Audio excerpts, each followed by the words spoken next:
같이 하셨으면 우리 한 절씩 교독하겠습니다. 유월절 전에 예수께서 자기가 세상을 떠나 아버지께로 돌아가실 때가 이른 줄 아시고 세상에 있는 자기 사람들을 사랑하시되 끝까지 사랑하시니라.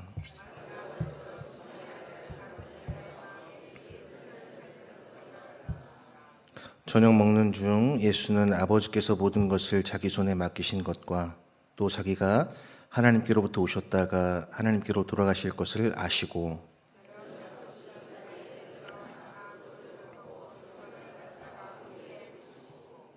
이에 대야에 물을 떠서 제 아들의 발을 씻으시고 그 두르신 수건으로 닦기를 시작하여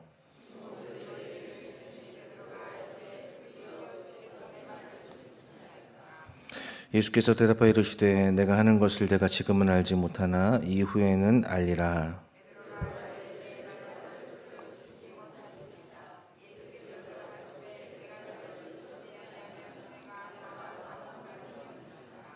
시몬 베드로가 이르되 주여 내 발뿐 아니라 손과 머리도 씻어 주옵소서.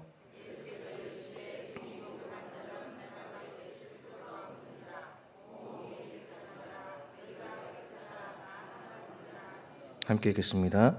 이는 자기를 팔자가 누구인지 아심이라. 그러므로 다는 깨끗하지 아니하다 하시니라.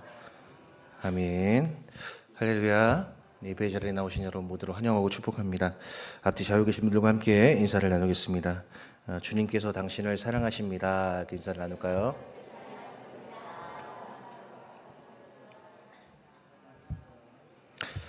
우리가 함께 읽은 말씀을 중심으로 끝까지 사랑하시니라 라는 제목으로 함께 하나님의 말씀을 살피며 은혜를 나누기를 원합니다.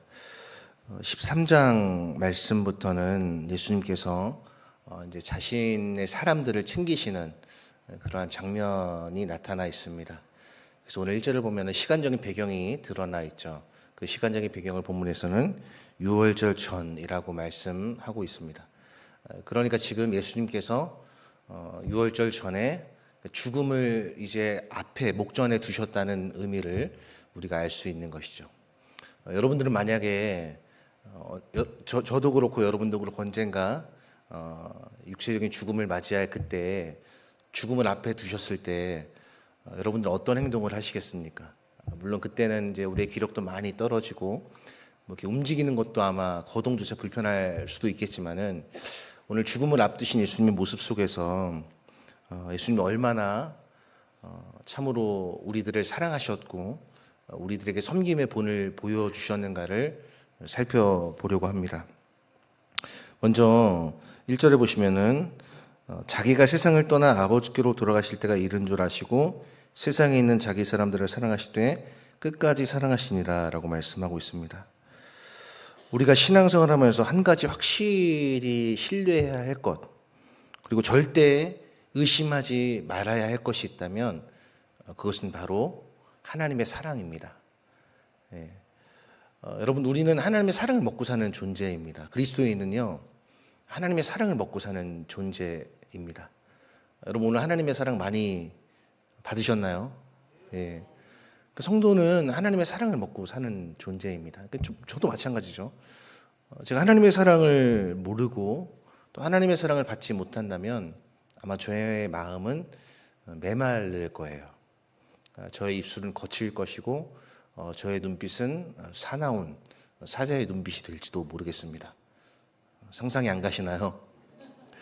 그럴 수밖에 없을 거예요. 그런데 하나님의 사랑으로 우리가 충만해지면 여러분 아무리 거친 인상을 가진 사람이라 할지라도 부드러운 인자한 인상을 갖게 되는 것이고 아무리 마음에 거친 말을 내뱉고 싶은 마음이 있어도 그게 절제가 되고 또 하나님께서 우리 입술에 파수꾼을 세우시는 것들을 경험할 수 있게 되는 것입니다. 특별히 여기 보시면 자기 세상에 있는 자기 사람들을 사랑하시되라고 되어 있는데 여기서 말하는 자기 사람들은 어떤 사람들일까요? 정치인들을 보게 되면은 다 계파라는 것이 있습니다. 계파. 그래서 이제 우리가 보게 되면은 친한파, 친윤파, 그다음 친이파, 이렇게 나눠지는 것을 볼 수 있잖아요. 줄을 잘 서서 어떤 사람이 공천을 자주 받고 계속해서 이제 국회의원 선거에 나와서 당선되는 것을 보게 되는데 줄을 잘못 서서 별로 이렇게 정치 생명이 길지 못한 사람들도 보게 됩니다. 여기서 나와 있는 자기 사람들은 바로 예수에게 속한 사람들을 의미하는 것이죠. 1차적으로는 예수님의 제자들을 의미할 수도 있고, 또 예수님의 기적을 보고 함께 지금까지 예수님을 끝까지 따라온 사람들을 말할 수 있는 것이죠. 우리가 요한복음 1장을 볼 때 요한복음 1장 11절에 이렇게 말씀하고 있는데요. 우리가 요한복음 1장 11절 말씀 함께 볼까요? 시작. 자기 땅에 오매 자기 백성이 영접하지 아니하였으나 라고 말씀합니다. 그러니까 하나님이 창조하신 세계에 예수님이 오신 거예요. 자기 땅이죠. 그리고 하나님이 창조하신 백성들에게 오셨어요. 그런데 자기 땅에 왔는데 자기 백성이 영접하지 않았다라고 말씀을 하고 있습니다. 그럼 얼마나 참 예수님의 마음이 형언할 수 없이 아팠을까요? 그런데 오늘 본문에 보게 되면은 저기서 말하고 있는 1장 11절에서 말하고 있는 자기 백성이라는 것은 이스라엘 전체 백성을 말하는 것이지만, 여기 나와 있는 자기 사람들이라는 것은 예수의 가르침을 인정하고 예수를 하나님의 아들로 받아들인 사람들을 의미하는 것입니다. 그 사람들을 향해서 예수님께서 어떻게 하셨냐면은 사랑하시되 끝까지 사랑하셨느니라. 예수님의 삶은 처음부터 끝까지 딱 하나의 단어로 관통해서 생각해 볼 수 있습니다. 그게 무엇이냐면 바로 사랑의 삶이었다는 것이죠. 그러니까 저와 여러분의 삶도 그렇게 되었으면 좋겠습니다. 우리의 삶을 하나로 딱 하나의 단어로 관통할 수 있다면 그것이 어떤 사람에게는 증오, 미움, 분노의 삶이 될 수도 있겠지만, 그러나 우리가 예수에게 속한 사람들이라면 예수님께서 사랑의 삶을 사셨고 그 사랑의 본을 보이신 예수님처럼 우리도 사랑과 섬김의 삶을 마땅히 살아내야 되는 것이죠. 그것이 예수에게 속한 사람들의 삶의 방식이라는 거예요. 그러니까 그리스도인들은 폭력으로 이 세상을 정복하는 사람들이 아닙니다. 우리에게 뭐 칼이 있습니까? 어떤 것이 있습니까? 우리에게 가장 큰 무기는 무엇입니까? 말씀과 기도, 사랑과 섬김이죠. 예수님께서 그렇게 하나님 나라를 이 땅에 보여주셨고 그렇게 나타내셨고 우리에게도 그렇게 가르쳐 주셨기 때문에 우리 역시 예수님께서 보여주셨던 말씀과 기도, 사랑과 섬김으로 세상을 섬기면서 그렇게 살아갈 때 우리는 예수님의 삶의 방식을 따라 선택하는 삶을 살 수 있게 되는 것이죠. 특별히 우리들이 여기서 끝까지 사랑하시니라라는 말씀을 통해서 그 놀라운 하나님의 사랑, 사실 하나님의 사랑을 우리가 생각할 때 하나님의 사랑과 제일 가까운 사랑이 무엇일까요? 부모님의 사랑. 비교할 수는 없지만 그래도 우리가 제일 좀 가깝게 느낄 수 있는 것이 부모님의 사랑인데, 부모님의 사랑 여러분 어떻습니까? 저 부모님이 지금 이제 용인에 계신데 이번에 수도권에 눈이 많이 왔잖아요. 눈이 15cm가 쌓였대요. 15cm가. 눈 때문에 막 각종 그 공원과 산에 있는 나무들이 꺾였다는 소식 아마 여러분 보셨을 겁니다. 근데 이제 저희 부모님이 주택에 살고 계신데 눈이 이제 많이 내리면 이게 지붕이 무너질 수도 있거든요. 무너질까 봐 너무 걱정이 되는 거예요. 제가 이제 장남이잖아요. 그러니까 너무 걱정이 돼갖고 연락을 해봤더니 저희 어머니께서 집이 무너질까 봐 걱정이 돼 이렇게 말씀하시는 거예요. 제가 뭐 어떻게 할 수 있겠습니까? 울산에서 용인에 계신 어머니한테 걱정 마세요. 하나님이 도와주시겠죠. 눈이 그만 내리고 해가 짱짱 떠서 또 이렇게 눈을 잘 녹여주시길 바라는 마음으로 했는데, 어쨌든 앞으로 눈이 얼마나 더울지는 모르겠지만 아직 무너지지 않았습니다. 부모님의 사랑, 자식이 부모님을 사랑하는 것과 걱정하는 것 이상으로 부모님이 자식을 사랑하시죠. 여러분 그런 표현 많이 들어보셨지 않습니까? 80 먹은 노모가 50, 60 먹은 아들을 걱정한다. 어떻게 나타나죠? 밥 먹고 다녀라. 차 조심해라. 감기 걸리지 않게 옷 따뜻하게 입고 다녀라. 이게 그 부모의 사랑이죠. 근데 사실 하나님의 사랑은 이것을 훨씬 초월하는 거예요. 여러분들은 스스로 신앙생활 하시면서 생각해 볼 때 그렇게 생각해 보신 적 있으십니까? 나는 하나님의 사랑을 받기에 합당해. 나는 하나님이 나를 많이 사랑해 주시는 게 그게 당연한 거야. 이렇게 하나님의 사랑을 정말 당연하게 그렇게 받아들이는 분이 계신가요, 여기에? 보통 어떻습니까? 나 같은 사람이 무슨 하나님의 사랑을, 나는 맨날 죄만 짓고 사는데, 나는 맨날 어둠 속에 있는데, 나는 말씀도 안 읽는데, 나는 기도도 안 하는데, 나는 전도도 안 하는데 무슨 하나님이 나를 사랑하실까? 그렇게 생각할 때가 많잖아요. 그런데 여러분, 우리가 예수에게 속해 있다면 하나님이 여러분들 받아들이시는 거예요.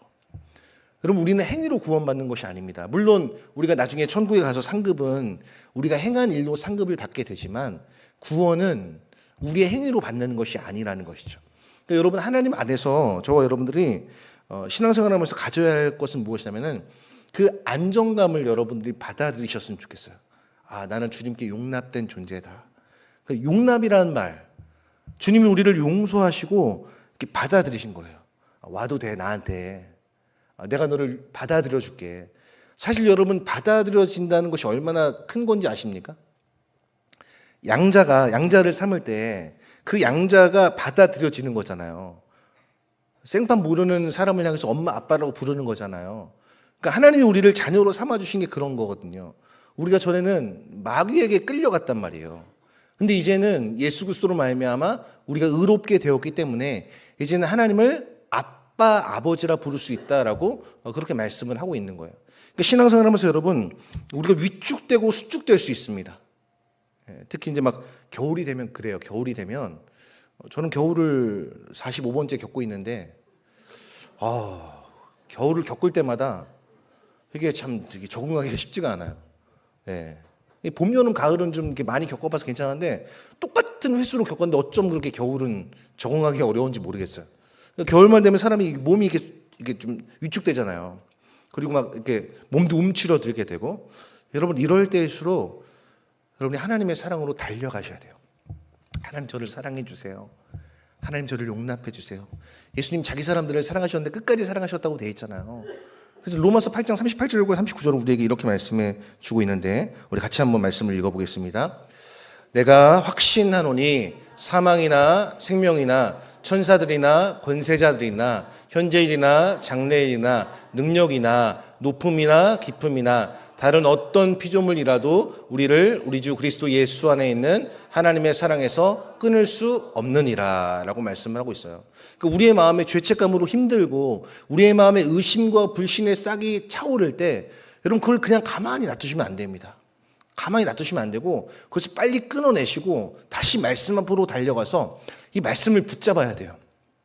이 약속의 말씀을 붙잡고, 하나님, 예수 그리스도를 믿는 자에게 결코 정죄함이 없다고 우리에게 약속해 주신 하나님, 그 약속의 말씀을 의지해서 주님께 구합니다. 하나님, 제 마음을 하나님의 사랑으로 채워주십시오. 여러분, 가정에서요, 부모님의 사랑을 많이 받은 자녀는요, 어떤 특징이 있는지 아세요? 사회에 나가서 당당합니다. 당당해요. 왜요? 사랑을 많이 받아서. 그러니까 오냐오냐가 아니에요. 오냐오냐가 아니고 잘못한 것에 대해서는 명확하게 훈계를 하고 잘한 것에 대해서는 칭찬을 해준 그런 것을 많이 가정에서 겪은 자녀는요, 사회에 나가서도요 위축되지 않아요. 왜요? 내가 부모님의 사랑을 받는 그 많은 존재라는 것을 알았기 때문에 위축되지 않습니다. 그러므로 하나님의 사랑을 많이 받은 성도는요, 세상에 가서 당당할 수 있어요. 내가 어딜 가서 위축되지 않을 수 있어요. 왜요? 나는 하나님의 사랑받는 자녀다. 그리스도께서 나를 위해 십자가에 달려 돌아가셨다. 나는 그 주님의 보혈의 공로로 깨끗하게 용서함을 받은 사람이다라는 확신을 갖고 살아가면요, 여러분, 그 사실이 우리를 담대하게 만들고 그 사실이 우리를 자신감 있게 살아가도록 만드는 원동력이 되는 것입니다. 그러므로 사랑하는 성도 여러분, 하나님의 사랑을 절대로 의심하지 마세요. 마귀가 아무리 여러분에게 속삭여도, 야, 네가 그러고도 목사야? 야, 네가 그러고도 직분을 맡았어? 여러분, 절대 속지 마세요. 하나님의 사랑은 절대 끊어질 수 없다는 사실을 우리가 기억해야 합니다. 마귀는 예나 지금이나 앞으로나 그의 전략 방식은 동일합니다. 오늘 2절을 보시면 마귀가 벌써 시몬의 아들 가룟 유다의 마음에 예수를 팔려는 생각을 넣었더라. 여러분, 이렇게 한번 생각해 보시겠어요? 여러분의 머리 위로 새가 날아다니는 것을 여러분 막을 수 있나요? 어떻게 막아요? 막을 수 없죠. 그런데 여러분의 머리에 새가 둥지를 트고 앉는 것은 막을 수 있죠. 마르틴 루터가 한 말이에요. 오늘 2절을 보시면 마귀가 벌써 시몬의 아들 가룟 유다의 마음에 예수를 팔려는 생각을 넣었더라. 그러니까 마귀는 저의 마음에도 여러분의 마음에도 이런 마음을 넣을 수 있어요. 그건 우리가 어떻게 못해요. 근데 중요한 것은 그 마음이 우리 속에 뿌리가 내려서 실행에 옮기기 전에 그 내용을 완전히 뿌리 뽑아야 된다는 거예요. 잠언 4장 23절을 보면 이렇게 말씀하고 있습니다. 무릇 지킬 만큼보다 너의 마음을 지키라. 생명의 근원이 이에서 남이니라. 여러분, 마음을 지킨다는 것은요 굉장히 중요합니다. 근데 이 마음의 주인이 누구예요? 예수님이죠. 예수님 의지할 때 우리의 마음을 지킬 수 있는 거예요. 내가 아무리 용쓰고 나 마음을 굳게 지켜야지 이렇게 한다고 되는 게 아니라는 거예요. 그러니까 우리가 예수님께 붙어 있으면 사실 신앙생활이라는 게 어떻게 보면요 굉장히 고되고 어려운 것인 것처럼 보일 수 있는데 여러분 그렇지 않습니다. 신앙생활은 사실 너무나 자연스럽고 쉬운 거예요. 우리가 예수께 붙어 있기만 하면 그 예수님이 우리를 이끌어 가시는 거죠. 근데 우리가 예수님께 붙어 있지 않으니까 자꾸 내 힘으로 하려고 하니까 너무 힘든 거예요. 봉사도, 섬김도, 목장 모임도 자꾸 내 힘으로 하려고 하니까 이게 이제 지치고 어렵고 힘들고 낙심할 수가 있는 것이죠. 여러분, 예수께 붙어 있으면 그 하늘과 땅의 모든 권세를 가지신 그분께서 우리에게 시시각각 때때로 우리에게 믿음을 부어주시고 사랑을 부어주시고 용기를 부어주셔서 그의 길을 계속해서 걸을 수 있도록 힘과 능력을 공급해 주시는 거예요. 근데 가룟 유다가 얼마나 불쌍한 사람이에요. 여러분 한번 생각해 보세요. 그가 예수를 팔려는 그런 계략을 가지고 나중에 예수님을 죽이는데 아주 결정적인 역할을 했지만 그 얼마나 불쌍한 사람이에요. 그 마음을 다스리지 못해서 그 마음에 있는 그 죄와 그 모든 탐욕을 뿌리 뽑지 못해서 결국 예수님을 죽이는데 핵심적인 역할을 했던 사도행전 1장에 따르면 예수 잡는 자들의 길잡이가 되었던 사람이 바로 가룟 유다였습니다. 여기서 또 우리가 생각해 볼 것은 야고보서 1장 15절의 말씀인데 거기서 이렇게 말씀하고 있어요. 욕심이 잉태한 즉 죄를 낳고 죄가 장성한 즉 사망을 낳는다. 그러니까 처음에 욕심으로 시작을 했는데 이것이 잉태되어 죄를 낳고 죄가 장성해서 사망을 낳는다는 거예요. 그러니까 처음에 갑작스럽게 사람이 죽는 게 아닙니다. 아주 작은 죄. 여러분 바늘도둑이 소도둑 된다는 말이 있잖아요. 그 원리가 애초에 뿌리 뽑지 못했기 때문에 그런 것이거든요. 그러니까 우리 안에 들어오는 아주 작은 생각들이 결국 우리를 파멸로 이끌 수 있다는 사실을 기억해야 됩니다. 누구를 미워하는 것 사실 굉장히 작은 일이잖아요. 누구를 시기하는 것 굉장히 작은 일이거든요. 근데 그것을 사전에 뿌리 뽑지 않으면 그게 커갖고 나중에는 그 사람을 정말 우리가 오늘 말씀을 들은 것처럼 사울과 다윗과의 관계에서 생각해 보면은 다윗은 지혜롭게 점점 행하게 됐지만 사울은 더욱더욱 그를 두려워했다는 말씀처럼 그런 결과를 얻게 되는 것입니다. 예수님은 이 땅 가운데 섬김의 본으로 오셨습니다. 마가복음 10장 45절에 보면은 인자가 온 것은 섬김을 받으려 함이 아니요 도리어 섬기려 하고 많은 사람을 자신의 대속물로 주려 함이니라라고 말씀하고 있습니다. 여러분 섬김을 받는 것이 쉽습니까? 섬기는 것이 쉽습니까? 당연히 섬김을 받는 것이 쉽죠. 가만히 있으면 되잖아요. 근데 예수님을 한번 생각해 보세요. 지금 예수님은 죽음을 목전에 둔 상황이었습니다. 여러 가지 생각할 것이 많이 있지 않으셨을까요? 근데 예수님의 모습은 자기 사람들을 사랑하실 때 끝까지 사랑하셨고 오늘 3절에 보니까 예수는 아버지께서 모든 것을 자기 손에 맡기신 것과 또 자기가 하나님께로부터 오셨다가 하나님께로부터 돌아가실 것을 아시고 아무리 생각해 보아도 예수님은 정말 너무 위대하신 분이세요. 하나님과 동등된 분이시지만 그와 동등됨을 취할 것으로 여기지 아니하시고 오히려 자기를 비워 종의 형체를 스스로 입으신 그 예수님. 그 예수님은 하나님께서 모든 것을 자기 손에 맡기셨어요. 심판도 맡기셨고 모든 것을 하나님께서 예수님께 맡기셨습니다. 그런데 자기가 하나님께로부터 오셨다가 그러니까 자기의 존재의 근원이 하나님이심을 아신 것이죠. 그러니까 여러분 우리도 마찬가지입니다. 여러분들이 갑자기 이 세상에 떨어진 건 아니죠. 정말 지혜로운 사람은 어떤 사람이냐면은 자기 존재의 근원을 아는 사람, 그 다음에 자기 존재의 목적을 아는 사람이 정말 지혜로운 사람입니다. 어떤 사람이 어리석은 사람입니까? 자기가 된 것이 자기 혼자 스스로의 힘으로 된 것인 것을 아는 사람. 그러니까 부모의 공로를 인정하지 않고 부모님이 나에게 해준 것이 무엇이 있습니까? 이렇게 얘기하는 사람. 이게 굉장히 사실 바람직하지 못한 모습이죠. 그리고 자기 존재의 목적. 그냥 내가 이 세상에서 입신양명을 위해 나는 살아간다. 이런 사람은 바람직하지 않은 모습이라고 할 수 있습니다. 그럼 진짜 바람직한 성도의 삶은 무엇인가? 내 존재의 목적, 내 존재의 근원이 바로 하나님이라는 것을 아는 사람.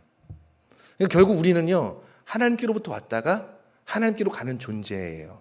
그러니까 지금도 오늘도 세가족 공부 때 그런 얘기를 나눴는데, 여러분 사실 이 세상에 있는 모든 사람은 제가 늘 드리는 말씀처럼 어디를 향해 가고 있는 거예요? 죽음을 향해 가고 있는 거예요. 사실 그렇게 보면 우리 인생이 얼마나 허망한지 모릅니다. 죽기 위해 태어난 거라고 해도 무방하지 않아요. 그렇지 않습니까, 여러분? 근데 그 죽음, 예수님께서 지금 죽음을 목전에 앞두시고 사랑을 선택하시고 자기 사람들을 그렇게 섬기신 이유는 하나님의 놀라운 그 하나님 나라의 관점에서 우리에게 시사하는 바가 큰데, 그게 무엇이냐면 바로 섬김이라는 거예요. 섬김. 오늘 4절을 보세요. 저녁 잡수시던 자리에서 일어나 겉옷을 벗고 수건을 가져다가 허리에 두르셨다. 여러분, 주인은 밥 먹다가 일어날 일이 없습니다. 그럼 밥 먹다가 일어난 사람은 누굽니까? 종이겠죠. 근데 예수님이 여기 잘 보시면은 겉옷을 벗으셨다라고 말씀하고 있어요. 겉옷을 벗으셨다. 여러분, 그 겉옷에는 특별히 이제 뭐 계급, 뭐 경찰이나 군이나 이런 사람들의 겉옷에는 계급장이 있죠. 그러니까 예수님께서 겉옷을 벗으셨다는 것은 이제 예수님의 모든 권위를 내려놓으시고 종의 형체를 입으셨다는 거예요. 종의 형체를 입으시고 허리에 수건을 두르셨다라고 말씀하고 있고, 5절에 보면은 대물을 떠서 제자들의 발을 씻기시고 그 두르신 수건으로 닦기를 시작하여 라고 말씀하고 있습니다. 예수님께서 오늘 제자들의 발을 닦으신 이 세족식은 단순히 예수님처럼 우리도 섬겨야 된다, 그런 단순한 의미 이상의 의미가 있는데요. 그것은 무엇이냐면 바로 예수님께서 우리의 죄를 깨끗이 씻어주신 것이죠. 그럼 매일 씻으시죠? 발 매일 씻으시죠? 저는 매일 안 씻어요. 저는 매일 안 씻는데, 근데 이제 아침에, 보통 저는 아침에 씻거든요. 아침에. 근데 아침에 씻으면은 밤에 이제 하루 종일 움직이고 그다음 이제 그 신발을 계속 신고 있으면 땀도 나잖아요. 사실 굉장히 발이 얼마나 더럽습니까, 사실. 우리의 손도 사실 더럽지만 발은 더 더럽거든요. 그리고 발이 받는 하중이 여러분 얼마나 무거운지 아시죠? 예. 근데 이 발을 씻겨 주셨다는 거. 특별히 당시 이 예수님께서 사셨을 때 이 시대는 샌들 문화였거든요. 샌들 문화. 그러니까 지금처럼 이렇게 발이 깨끗하지 않았단 말이에요. 그러니까 냄새도 나고 먼지로 가득 씌워진 상처도 있는 그런 상처 투성의 발이 많았을 거예요. 근데 예수님께서 어떻게 하시냐면은 시몬 베드로에게 이렇게 말씀하세요. 베드로가 이럴 때 주여 내 발을 씻으시나이까. 그러니까 아마 베드로는 하나님이신 예수님이 지금 자신의 발을 씻겨주신다는 거에 대해 되게 황송한 마음을 가졌을 거예요. 황송한 마음을 가졌을 거예요. 굉장히 당황했을 거예요. 근데 예수님께서 이렇게 말씀하시죠. 내가 하는 것을 내가 지금은 알지 못하는 이후에는 알리라. 그 이후라는 것은 언제입니까? 예수님께서 죽으신 후에, 또는 성령이 강림하신 후에 이들이 예수님께서 그때 하셨던 것이 바로 이것을 말씀하시는 거였구나라는 것을 알게 된다는 것을 예수님 말씀해 주고 계신 거예요. 그러니까 발을 씻으셨다는 것은 나그네인 우리의 인생의 가장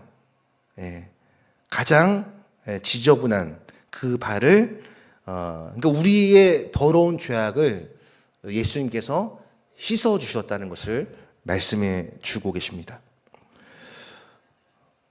8절에 보시면은 이렇게 말을 하죠. 베드로가 이르되 내 발을 절대로 씻지 못하시리이다. 예수께서 대답하시되 내가 너를 씻어주지 아니하면 내가 나와 상관이 없느니라. 여기서 내가 나와 상관이 없다라는 것은 예수님에게 받을 것이 없다는 거예요. 그러니까 예수님의 모든 은혜와 그 예수님께로부터 주어지는 온갖 복락, 그 다음에 하늘의 신령한 것들을 네가 받을 수 없다. 그러니까 나와 공유할 수 없다라는 것을 말씀해 주고 있는 것입니다. 여러분, 예수님께서 저와 여러분의 발을 씻어 주셨어요. 그러니까 다시 말해서 세상의 죄악에 찌들고 세상의 문화에 찌든 우리를 예수님께서 깨끗게 해주신 것이죠. 그러면 우리는 어떻게 살아야 됩니까? 깨끗하게 살아가야 되는데 그렇게 되지 못할 때가 참 많아요. 그때 베드로가 이제 이렇게 예수님께서 내가 너를 씻어주지 아니하면 네가 나와 상관이 없느니라라고 말씀하시니까 베드로가 이렇게 말해요. 주여 내 발뿐 아니라 손과 머리도 씻어주옵소서. 참 베드로를 보면은 어떤 생각이 드냐면은 참 교활해요. 교활하지 않습니까, 여러분? 예수님의 수제자였지만 얼마나 교활해요. 예. 상관이 없다고 하니까 저는 예수님과 상관없는 자 되고 싶지 않습니다. 저는 예수님께로부터 받는 모든 좋은 것들을 더 많이 누리고 싶습니다라는 표현이 여기에 지금 나와 있는 거잖아요. 근데 예수님께서 이렇게 말씀하세요. 이미 목욕한 자는 발밖에 씻을 필요가 없느니라. 온몸이 깨끗하니라. 너희는 깨끗하나 다는 아니라 하시니. 여기서 이미 목욕한 자는 무엇을 의미하는 것일까요? 한번 생각해 보십시오. 이제 발 씻는 것은 매일 씻는 거잖아요. 물론 목욕도 매일 하는 경우가 많지만, 근데 여기서 예수님께서 이미 목욕한 자는 발밖에 씻을 필요가 없느니라. 온몸이 깨끗하니라. 너희가 깨끗하나 다는 아니라. 여기서 목욕한 자는 이미 구원을 받은 자라는 말이죠. 여러분, 구원은 중생의 씻음과 성령의 새롭게 하심으로 받는다고 디도서 3장 5절에서 우리에게 말씀해 주고 있습니다. 그러니까 지금 예수님께서는 제 아들 발을 한 명 한 명 씻어 주시는데, 그럼 가룟대 발을 씻어 주셨을까요? 안 씻어 주셨을까요? 그건 정확히 우리가 알 수 없지만 저는 아마 생각할 때 씻어 주셨을 것 같아요. 씻어 주셨을 것 같아요. 근데 그 발을 씻어 주는 예수님의 모습을 보면서 가룟유다가 어떤 걸 생각했을까요? 양심의 가책을 느꼈을까요? 아마 느끼지 못했을 거예요. 느끼지 못했기 때문에 결국 예수님을 끝까지 죽이는데 실행력을 보이는 그런 가룟유다의 모습을 보일 수 있죠.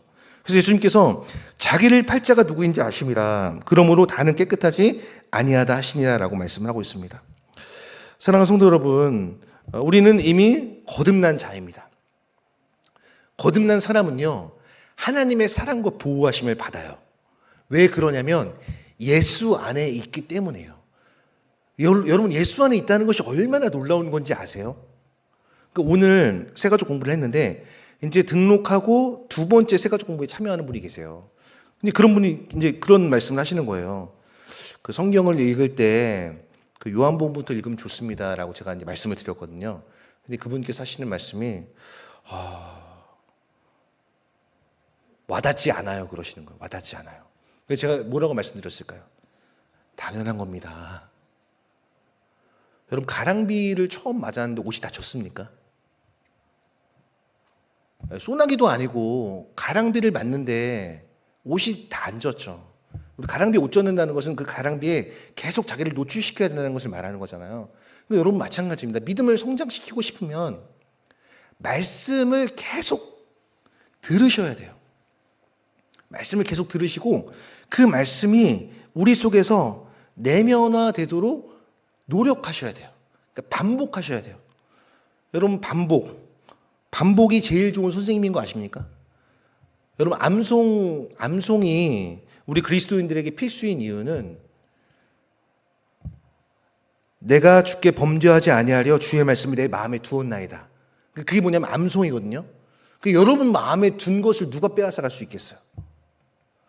여러분들이, 우리 모두가 하나님의 말씀을 우리 마음속에 저장해야 돼요. 그러면은 여러분, 나 믿기 싫어, 나 안 믿을래, 이럴 수가 없어요. 믿어지게 되는 거예요. 여러분, 사실 우리가 예수님께서 부활하신 것, 예수님이 십자가에 못 박히신 것 눈으로 보았습니까? 근데 여러분 어떻게 믿으세요? 하나님이 세상을 말씀으로 창조하신 것 우리가 보았나요? 예수님이 하늘로 올라가신 것 우리가 보았나요? 안 보았어요. 근데 우리는 믿어지죠. 그게 뭐예요? 은혜예요. 그게 하나님의 일하심이고 신앙의 신비라는 거예요. 근데 오늘 가룟유다는 그 예수님이 끝까지 자비를 베푸시고 사랑을 베푸시고 십자가를 앞에 두고 사랑을 하시는데도 마음이 완고했기 때문에 그 발을 닦아주신 예수님을 철저하게 무시했던 거죠. 저는 저와 여러분들이 정말 하나님의 사랑을 의심하지 않고 날마다 그 안에 거하면서 누리는 삶을 살게 되시기를 주님의 이름으로 소망합니다. 그게 우리 삶의 가장 큰 기쁨과 행복이 아니겠습니까? 올 한 해를 이제 우리가 한 20여일 앞두고 막 여러 가지 생각이 들죠. 나는 올 한 해 어떻게 살아왔나? 과연 하나님께서 나를 보시고 어떻게 평가하실까? 이런 생각들을 우리가 많이 하지만 하나님께서는 우리에게 뭐라고 말씀하시냐면은 그 은혜가 내게 족하다. 그 은혜가 내게 족하다. 그러니까 우리 스스로 생각할 때는 참 부족하고 한계가 많고 실수하고 또 죄에 미끄러지고 넘어지고 이래서 참 우리가 절망스러운 상황과 히브리서에서 말씀하고 있는 것처럼 뒤로 물러가 침륜에 빠질 자처럼 우리가 여겨질지라도 주님께서 뭐라고 말씀하세요? 네 은혜가 족하다 라고 말씀해 주시는 거 아닐까요? 말씀을 정리하겠습니다. 이미 목욕한 자는 발밖에 씻을 필요가 없느니라. 온몸이 깨끗하니라. 너희가 깨끗하나 다는 아니니라. 저와 여러분들이 예수에게 속한 사람이 되기를 바랍니다. 그리고 마음을 잘 지키는 사람들이 되시기를 바랍니다. 무엇보다 거듭난 사람들이 되어서 우리 그런 찬양하잖아요. 거듭난 영혼들을 위하여 그 사랑 영원하리라. 그러니까 여러분들을 위해서 그 하나님의 사랑이 예비되었는데 그 예비된 사랑을 거듭난 자들을 위해서 하나님이 쏟아 부어주시는 거예요. 이 한 주간 우리의 일상 가운데 우리에게 쏟아 부으신 그 놀라운 사랑 가운데 거함으로 이 한 주간도 우리를 사랑하실 때 끝까지 사랑하시는 주님의 사랑을 우리의 마음속으로 우리의 온몸으로 경험하는 그러한 한 주가 되시기를 우리 주님의 이름으로 간절히 소망하며 축복합니다. 우리 함께 말씀을 기억하면서 찬양하고 기도하겠습니다. 아버지 사랑 내가 노래